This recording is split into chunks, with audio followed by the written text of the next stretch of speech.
Welcome to the Experience Strategy Podcast, where we talk to customers and experts about how to create products and services that feel like time well spent. And now, here are your hosts, experienced strategists, Dave Norton and Aranza Savas. Welcome to the Experience Strategy Podcast. I'm Aranza Savas. And I'm Dave Norton. I'm laughing, Dave, because it sounded like it took you a second to remember that. But I still am. Still here. I'm really excited about this episode. So excuse me if I'm a little slap happy right now. I feel like I've kind of spent every waking moment of the last year working on this. And so it feels like a momentous occasion to get to talk to folks about it. So, all right, listeners, I'm sorry, Dave and I are having our own conversation here. We should probably let you in on the secret. We are launching what we believe to be the world's first experience strategy trend report. And we all know there's lots of trend reports out in the world. And personally, throughout my career, I've found them to be tremendously helpful in stimulating my thinking about my strategies and what I might preemptively plan for that's coming down the road by learning from those who have done a tremendous amount of research into their field of expertise. But as we look to find a source that did that for experienced strategists, frankly, we just didn't find anything that fit the bill. And Dave, I'd love to hear your thoughts on this, but it felt like this was a moment in which an experience strategy trend report was more essential and important than ever before. Yeah. What context do you see as informing the value of this? You know, it has been a rough number of years for experienced strategists, for companies in general, when it comes to the experiences that they're trying to create. And I can think of no better illustration of this than an experience that I just had this last week. Some of you may be familiar with the new strategy that Walmart has around their experiences. They're focusing on what they're calling time well spent. Now, time well spent is something that we as a company have been talking about for a long time, the importance of time well spent. And so I was very interested to know what it would be like to kind of experience this Walmart experience. And I happened to be in a Walmart in a small town, not too small, but a decent sized town in Arizona on a Friday night. And can I tell you, I saw everything go wrong in this experience. Most of the aisles were completely crowded with huge pallets full of back-ordered stock that needed to be put onto shelves, so that you couldn't even get your basket through the aisles. And on top of that, I had some very simple things that I needed to accomplish, and one of them was to get some propane tanks. Well, the propane tanks are outside. When I went to buy them, there was no one that could teach me how to actually buy the propane tanks. And when I went to get the propane tanks, the greeter, I went up to the greeter. They told me that I should go to the greeter to help, and the greeter couldn't even. He said, "You know what? I've been told I have to stand on this mat. I can't leave this mat. I have to stand right here. I can't help you with the propane tanks." So I had to walk through the entire store asking people if they could help me to get those tanks. There was literally nothing in that experience that felt like time well spent to me. And I could see that this is a company, and Time there's a well lot of wasted. companies out there. Right, right. There's a lot of companies out there right now that are just so struggling. Um, they may not have the right product. There may be distribution channel problems. They may not be able to deal with employees. They may not have the employees that they need, the training that they need.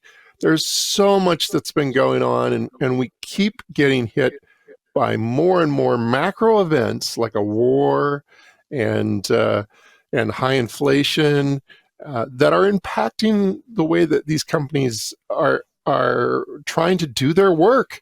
I think Walmart is a great company, but clearly things are broken, and it's not just for them. You could go to No. pretty much any store, any location, and you're going to run into these kinds of problems.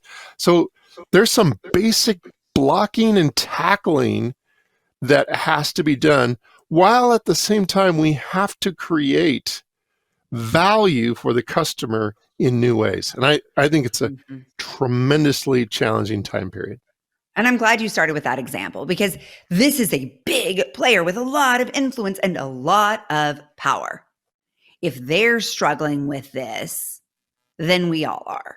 And as part of the research for this trend report, I had the opportunity today to interview a company that's been around for over 100 years and has historically been a leader in supply chain. And they have known how to innovate within a predefined game. That game was played in roughly the same way for decades, even with the proliferation of digital tools and some major events. And yet, suddenly, we are in a place where both consumers and companies feel a little bit like the rug has been ripped out from under them. And I think we're all just in a constant state of scrambling to catch the rug.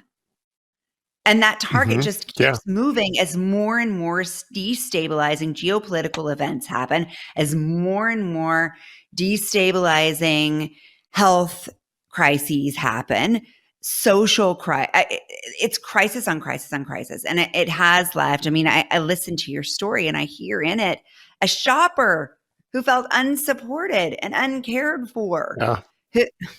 Yeah. I felt for the greeter. I felt for the greeter. Like, he has to stand there on this pad and he can't step off of it. They told him that he couldn't leave, and he has to wave to people, make everyone feel like he's their friend, but he can't actually help them. He's not empowered to help them because he has to stay. Somebody made the decision that he needs to be the monitor of that particular door, and that's the most important thing he can do. So there's a lot of frustration. Employees are frustrated. Companies are frustrated. There's so much that's going on, and now's the time, I think, for companies to really start thinking very differently. Walmart can never go back to just being the big warehouse wholesaler that they've always been in the past. They've got too many new channels that they have to deploy. That's part of the problem. You walk into a grocery store today, and you're going to find that all the really good cucumbers have been picked over by the personal shoppers who are filling up those Instacarts and shipping them out to people at home.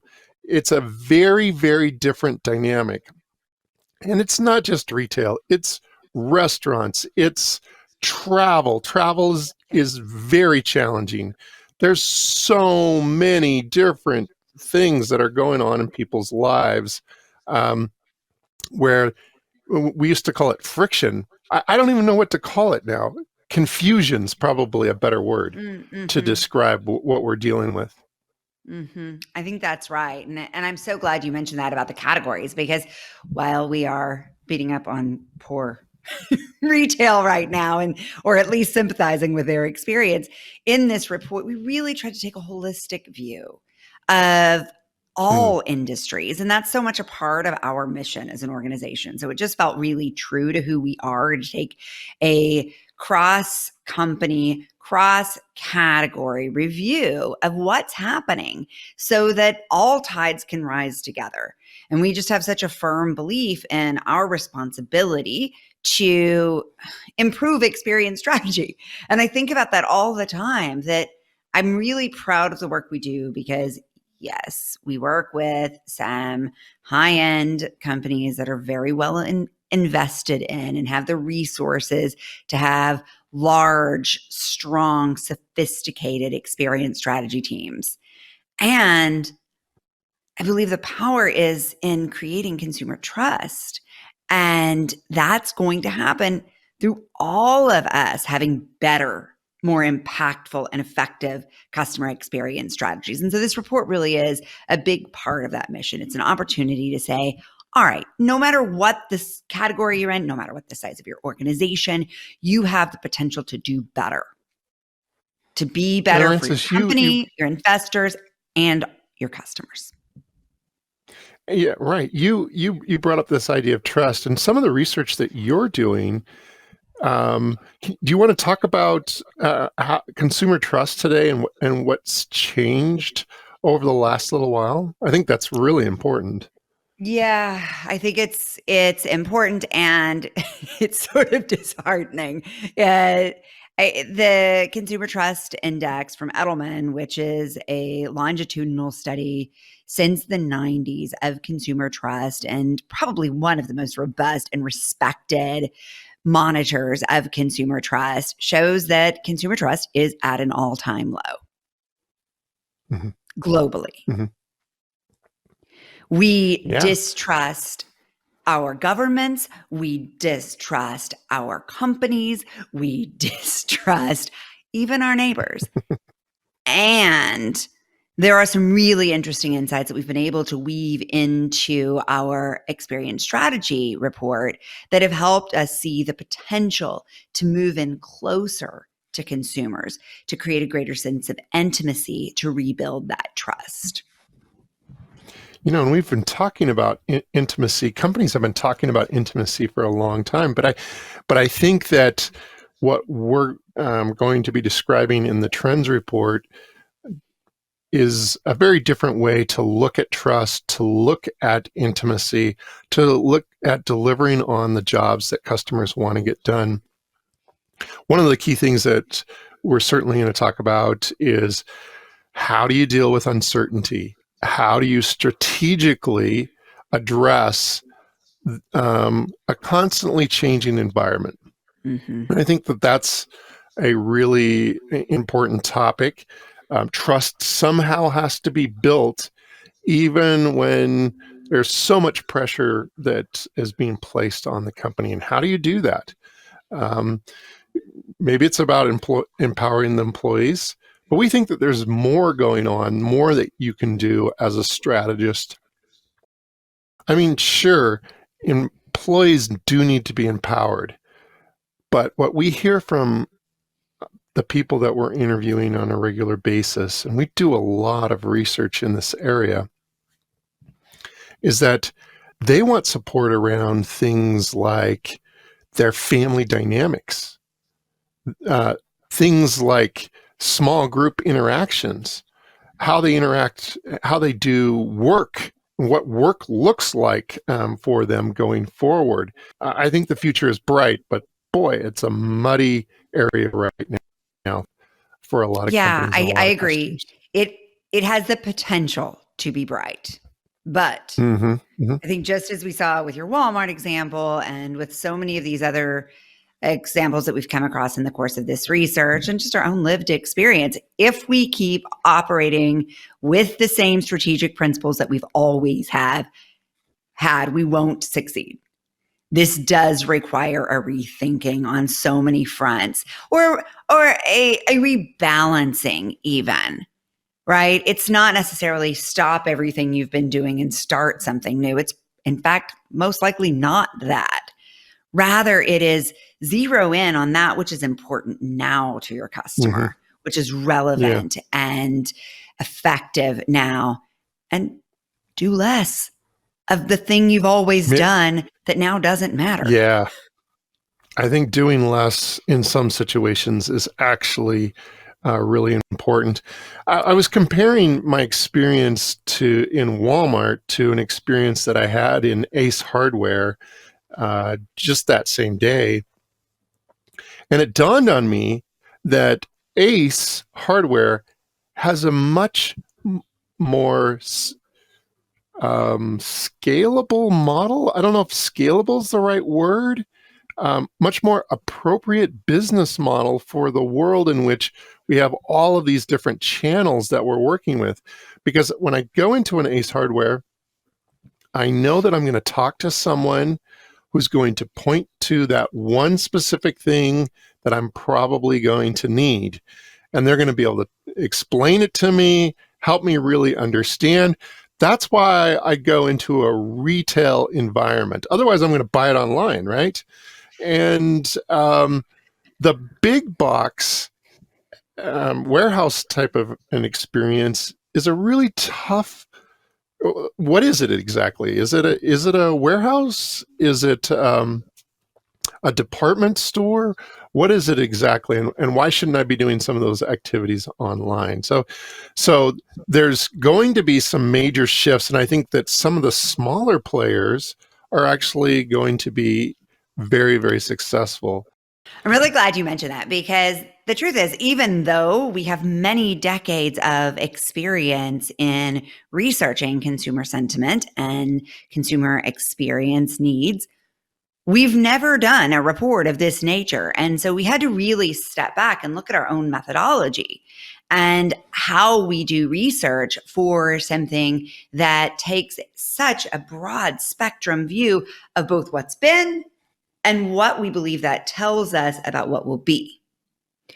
And so to do this, we started out, of course, by surveying over 3,200 customers. We conducted over 200 interviews with experienced strategists. Beyond that, we've done multiple rounds of ethnographic research and co-creation research with both experienced strategists and with customers. And then it was this extraordinary process of laying out all this data side by side and seeing what really rose to the surface, especially as we looked at our meaningful experience monitor, both pre, during, and post-COVID, if this is in fact post-COVID. Maybe it's forever COVID, maybe it's new normal. But regardless, what shifts have we seen happening over this really dramatic last few years? And then it was a matter of looking at where we're seeing this process of oscillation and sentiment, and where we're seeing steady state changes that are continuing to rise. As we looked at those patterns and changes, I think originally when I brought you the findings day, we saw something like 20 trends, which felt like a lot of trends and maybe more than any of us could use. And it also didn't feel like we distilled this down enough to identify directional guidance for folks. And so from that, we just continued this process of grouping the trends and narrowing them down. The thing I'm most excited about in this report is that we've gone way beyond just, hey, here's a trend. And we've tried to, as always, make this really actionable for folks. And so in addition to the trends themselves, we've looked at who's doing a good job at this stuff. We've looked at companies that seem to be tilting or pointing their strategies in this direction based on their own individual findings, both small companies and great big behemoths. And then we've tried to point the reader and the consumer of this report to other resources. Many of them are Experience Strategy podcast, because my hope is that this is a progressive process of deepening learning that can be shared, and that you, our experienced strategist, our listener, is able to say to your organization, hey, this is coming. Here's what it looks like, tastes like, feels like, so that as an organization, experienced strategists can really lead the conversation and the strategic planning for their organization in new, well-informed, and meaningful ways. So you actually narrowed the trends down to 6 very important macro trends. Should we share a little bit about let's those do it. Should we just, trends? I guess we should start by running through the 6 trends. So the first one we call well-being everywhere. The next we call zoom in on small groups. We've already kind of touched on both of those in some ways. The third we call uncertainty is certain. The fourth, hybrid is here to stay. The fifth, powered by customer purpose. And the sixth, context is king. So maybe we can introduce each one with some of the key tenets around it. Now, I will say that we're going to give you just a bit of a taste here because it's a pretty exhaustive reporting on these 6 trends. And like I said, it's going to include lots of additional resources that you can use to continue your learning, to continue your own exploration and application of these, as well as a ton of data, both our own research as well as secondary research sources that we believe really support this. So let's talk for a minute, though, about this first one, Dave. Well-being is everywhere. I know this is something you and the team have been exploring extensively with customers for years. What is the shift that you've seen, if you were to just sort of distill this into a soundbite? What's the shift you have seen over the past few years in terms of consumer expectations regarding well-being?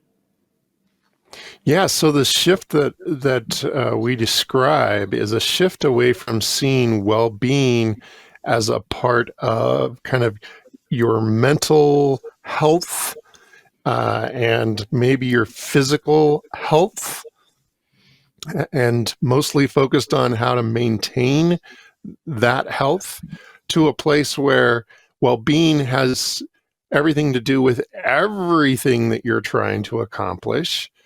So you set up these family dynamics, these family systems, you set up these workplace systems, you set up these different parts of your life, and you try to manage these different parts of your life systemically so that it all works together, creates balance for you, helps you to be more purposeful, more present in all aspects of your life. And of course, that has an implication for companies, regardless of whether they think they're in the well-being industry or not. One executive that we talked to said, every company is in the well-being industry today, because we need to support financial well-being. We need to support proper retail well-being. There's so many different aspects to this trend of well-being everywhere. And we as experienced strategists need to be on top of what it means to deliver on well-being. Yeah. And I think this is largely, of course, driven by not just a greater awareness of the impact of our well-being, but also the way our well-being has been so actively compromised. We have, as a matter of necessity, we've had to learn how to take care of ourselves and to self-advocate when it comes to our well-being, especially over the past few years. And so it is another one of those cases of the more you know, the more empowered you feel. And so I think that customers just don't accept any longer companies that ignore the fact that well-being is our primary value right now. Yes, we're gonna talk about how time is money, and we really have a deep appreciation and value of the power of time. But well-being is the thing that people care most about, and companies that can't be bothered to consider that, to respond to that, are going to get lost. Mm-hmm. Mm-hmm. Sure. Do you want to talk about the next trend? Yeah. So we've nodded to this one a little bit. We talk about this one in a lot of different ways because we are seeing more and more that people have a greater sense of trust, a greater sense of connection, and a greater sense of value in those companies that appreciate that they are not an individual, but rather they are an individual that is part of a system. And in most cases, those systems are small groups of intimate folks. So whether it is your group of roommates that you are making your decisions based upon, or your family is probably the most common one still that we're seeing. It could even be a group of colleagues, but these small groups are really influencing people's purchase decisions, their value perceptions, and the way they interact with tools. And it was interesting. There's been a lot of talk about the enabling of technology, and there's some new regulation that looks at how we better empower technology to talk to other technology from other companies. Some changes in those regulations, I think, are just another example of the ways in which companies are seeing this expectation of integration around people's usage of tools, but also just the way they think about the role they play in their lives. Yeah. And when we call that trend zoom in on small groups, part of what we're trying to help our experienced strategist friends to understand is we've focused so heavily on individuals that we have forgotten this small group dynamic and the importance of it to the individuals. So a great opportunity there.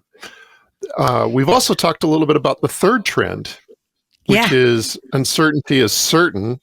Do you want to describe that in a little bit more detail? Sure. That one has just it's been so fascinating to look at this and to see how much both consumers and companies are now being forced to assume that abnormal is the new normal.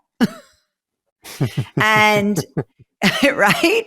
Consumers are in a position of feeling constantly on edge and disrupted and destabilized. The same is true for companies. And so what we're really seeing, I'd say in a nutshell, is that smart companies are looking at ways to be disruption proof. Now, that's probably always been the case in some form or fashion, but now it's taking a new shape because these companies are looking at ways to be more flexible, whether it's in how they produce or distribute their products, how they create spaces that can be adaptable and multifunctional so that as consumer expectation shifts, they can shift right along with it. So we've always wanted to be strategic and thoughtful and innovative. I just think that what it means for companies now is much more about simplifying and flexibility and adaptability. And I believe that's something that we'll see continue to increase with time. Yeah. And raises all kinds of important topic areas for experienced strategists to be paying attention to. Our next trend is hybrid is here to stay. We believe that hybrid, we see no evidence that hybrid is going away, I guess is a great way to describe it. That doesn't mean that there's not going to be tremendous value placed on in-person experiences. Absolutely. But we're going to see that those experiences will be augmented with remote experiences as well. And people will value one experience for the thing that it does for them, which is they get to connect with other people. They get to feel that vibe in the room if they're actually in person. and they will value the remote experience where maybe they didn't need to travel. Maybe it allowed them to keep their family dynamic going in the way that they needed to, and they were still able to participate in some kind of a purposeful way in the particular event that's going on. And that's just one example. Obviously, hybrid's going to be there for healthcare. Hybrid is going to be there for pretty much every category that we look at. For banking, definitely. I think hybrid is here to stay. So very important. Agree completely. And I think we've collected some really interesting cross-category data to support this. So whether it's in apparel and the way people now think about how they form and fashion their identities. My kids just got Sims, and they're 11 and 14. It's been so interesting to watch them every night go in and shape their virtual identities and choose their outfits. And they have a whole wardrobe of apparel in this space. And as we've been conducting research into this area specifically, I think we are seeing a wave of the future, and we will see more and more investment, both from consumers and companies, in these virtual spaces. The other thing that really surprised me about this trend, and I have to admit, as somebody who loves human connection and who really thrives in in-person experiences, it was a little disheartening and a little shocking to see the precipitous drop in the value sentiment in in-person experiences. Yes, they are still perceived as having a higher economic value. I don't think that's changing, but there are more and more people who just don't want them, who just want digital experiences. And so, they're both groups of people still exist. We're going to keep making services and experiences for them. And we will see that our big event producers are going to do more and more hybrid. I think the alternate reality ABBA show in 2022 was really interesting, right? So you're using real life people to create a virtual experience. In this case, I guess it was because the real life people can't stand to be in the same room with each other to do a concert, but they were the collaborators and the co-creators in creating this virtual experience that allowed its audience, many of whom are older than when they first listened to this music, to transport back collectively into another time and place. And so there's such an extraordinary hybrid and emotional experience that's happening here. I love it. What was our next trend? Well, let's see. Let's look at context is king. I mean, I think it's a natural flow from here. As long as I've been in experience, I've heard people say content is king. And I think what we're going to advocate for in here is an understanding that maybe content is no longer king. Maybe context is, because we are deep in, if not a financial recession, to be determined on that one as time of recording and writing, we are in an attention recession. And so effective experience strategies have to compete with technology, time, and situation. And again, I know this is something you have really poured your career over the last few years into understanding customer sentiment around. So talk to us a little about the key shifts you're seeing here, Dave. Yeah, so context is so important. Context is so much more intelligent. Context is so much more adaptable today than it ever has been historically. And the way that people are making decisions has everything to do with the situation that they find themselves in. They're incredibly empowered to accomplish whatever it is that they're trying to accomplish. I'll just use a personal example. I am currently sitting in my Airstream camper out near Sedona, Arizona. I've got my Starlink hooked up, right? And I love this beautiful Arizona environment. We're recording this in November. It's a perfect temperature outside, and I get to do my work in these amazing, beautiful spaces. And at the same time, I'm doing really highly productive work.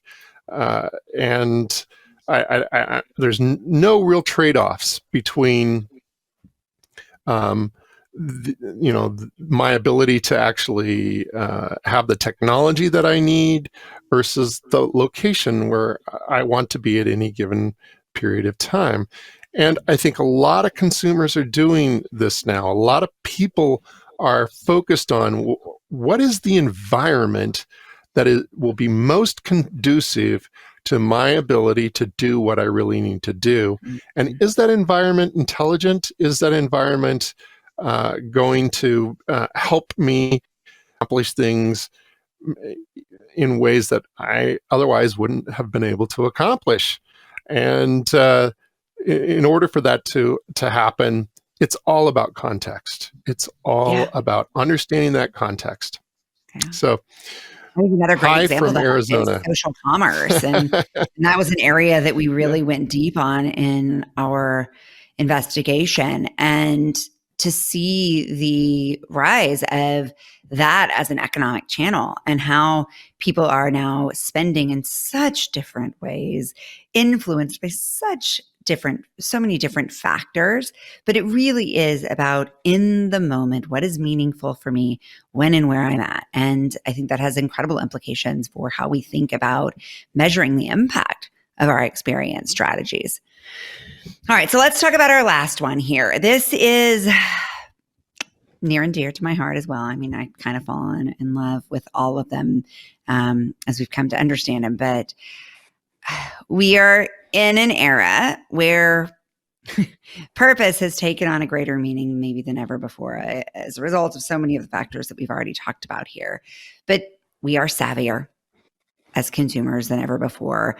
And with that knowing comes an increased demand for transparency on all fronts. And so I think what we are seeing an increasing demand for here is for companies to stop telling their purpose story as though it's the most important thing.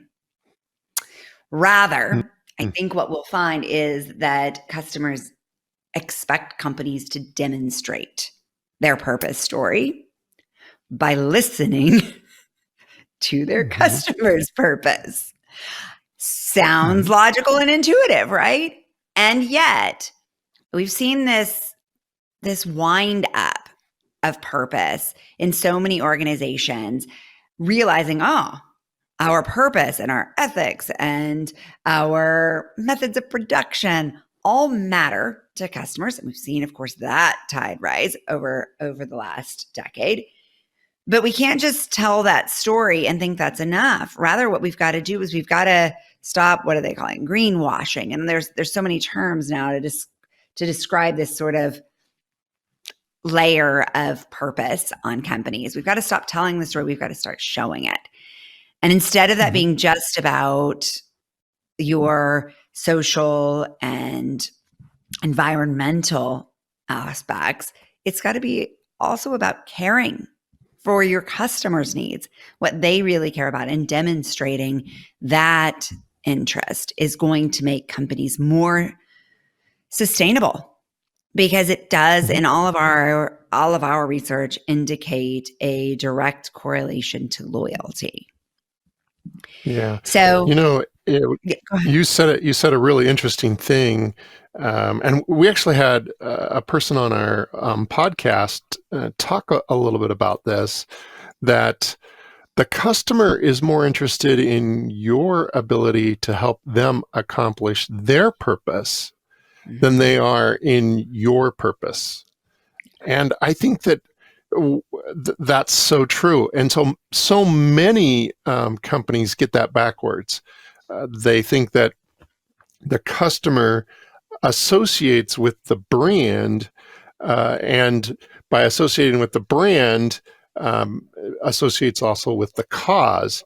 And what we're seeing is that more and more customers are saying, no, we want you to associate with my purpose, my goals, my objectives, and power your experiences to support my ability to accomplish things that I believe in. And of course, the environment is a one lot of of those times things. that's going to be environmental and social integrity, right? That we're not saying that those have decreased in importance at all. In fact, they've continued to increase. It's just that you can't just talk about it. You need to know, we need to work together here as a company and as a customer to know what matters. And in that agreement, I need you to show me that you care what I care about. Yeah. I think that scares Pretty a lot amazing. of companies. Yeah, it should. There's a lot that's scary right now.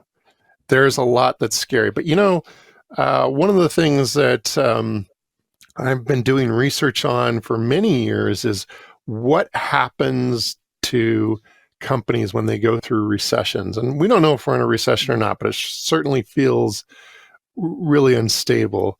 And industries shift, new innovations are created, new companies, new brands develop.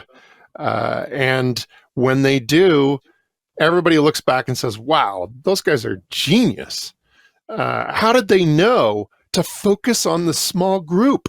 How did they know that well-being was going to be so important to this particular category? So I think that we're going to be giving to our friends, the people who are listening to the podcast, the clients of Stone Mantle, the secret sauce. You're ready to come out on the other side and be very, very successful with your company. So yeah, I really hope that as people read this report, they're asking themselves how their company is set up to differentiate based on the trends, the risks for their company if they don't plan for the trend, and then the changes that they are positioned to prioritize in the near term in order to prepare for the long term. I do see this as a tool, and I do see this as an opportunity, yes, for our partners, but also for our listeners to really start to amplify their impact with some long-term strategic planning, which, as we just said, can be pretty freaking scary in a destabilized time. How do you plan for the future when it feels like the future is so uncertain? And so that's what we've really tried to do, is look here and say, okay, in a moment like this, what do we know from history? What do we know from recent consumer trends that can set us up to really think ahead about experience strategy collectively? So for those of you who are listening, I hope this little tease and taste has piqued your interest. You can go to our website to find out more, to access the report. Follow us on LinkedIn. We'll be talking about this, sharing results nonstop to really deliver on our mission, which is to create more consumer trust, to make experience strategy better, both for companies and for customers, because we truly believe that customer experience is the force that can change how this relationship works between customers and companies. As companies, we are distrusted right now by our customers, and that's only continued to grow. But this is really a moment where those of us who are forward thinking and strategic and truly deeply customer focused can be the ones who not only weather this storm, but come through this storm with a market advantage and a truly differentiating experience that is lasting and creates loyal customers for life. Yep. It's fun talking about this. Somehow, in the midst of all this disruption and scary stuff, we're finding some really exciting stuff to look forward to.